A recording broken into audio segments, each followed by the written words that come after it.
anything I get, I need to treat with meds. I can beat nothing. So they gave me the shots. You remember when they were giving me like the meningitis shots or whatever to try to build my natural immunity, and my arm blew up and my IG levels just stayed low. Then I had those decks. Look, I'm lucky, right? I got money. I got access to all these great people, so I get a lot more testing.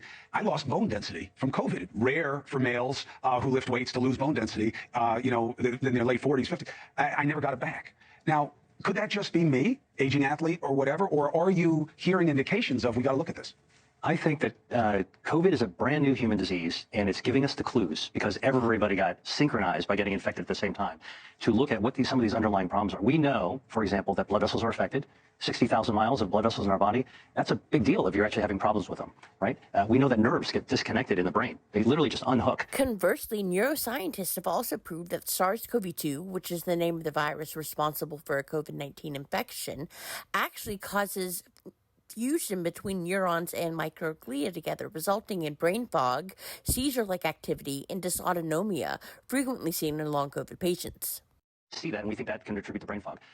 This week, there was a publication that showed that the fatigue can be muscle fatigue because the mitochondria, the energy cells of your muscles, could be affected.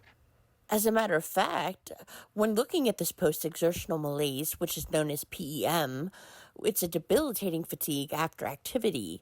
The studies identified damage to the muscles after exercise or inactivity in long COVID patients via muscle biopsies. The study also showed viral persistence. Cells of your muscles could be affected. We don't know who gets affected. Except even the CDC has stated that anyone who gets infected is at risk of developing long COVID, and multiple studies have found reinfection increases this risk.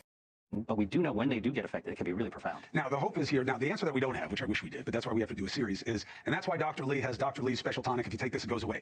We don't have a fix other than to be healthy enough so that you don't get sick in the first place. Well, hold on a minute. This is something that is a misconception and needs addressed. Healthy individuals are at risk of infection. The SARS-CoV-2 virus is so infectious and contagious that everybody is at risk of infection. When many people say that COVID is here to stay and that we have to live with it, they're forgetting the fact that we have to learn to live with it.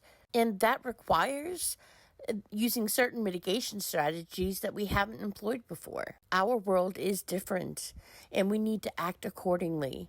But we can reduce our risk of infection by wearing a well-sealed, properly worn respirator-style mask, such as an N95, KN95, KF94, P100, etc.